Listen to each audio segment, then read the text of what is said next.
এই কোরআনের বাণীটা কার? এই বাণী কি হুইসেল দিয়ে আটকানো যায়? হাততালি দিয়ে, র‍্যাপ দিয়ে, পুলিশ দিয়ে, কোনো বাধা দিয়ে আটকানো যাবে?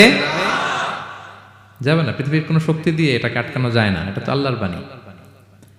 তো বিষ্ণু ইসলাম কোরআনের কথা যখন শোনাতেন, বিষ্ণুনবীর কণ্ঠের তেলাওয়াত শুনেই অনেকে কালিমা পড়ে মুসলমান হয়ে যেত। তো আবু জাহেল কোনো দিশা না পেয়ে পরে মক্কার যে পার্লামেন্ট দারুন নদওয়াতে বিল উত্থাপন করলো যে আজকে থেকে মুহাম্মাদের কণ্ঠের তেলাওয়াত কেউ শুনতে পারবে না, কেউ শুনতে পারবে না। তো মজার ব্যাপার হচ্ছে সবাইকে না করে লুকায় লুকায় সে নিজেই শুনতে যায়, কারণ সে তো আরব হওয়ার ফলে কোরআনের যে ভাষা শৈলী, যে প্রাঞ্জল বাক্য বিন্যাস, শব্দের বুনন, এটা শুনে সে অবাক হয়ে যায় যে এত সুন্দর বাক্য বিন্যাস কিভাবে হতে পারে। তো সবাইকে দিনের বেলা নিষেধ করে, রাত্রিবেলা বিষ্ণু ইসলাম রিভাইজ করতেন, লুকায় লুকায় ওনার ঘরের পিছনে যেয়ে শুনতো।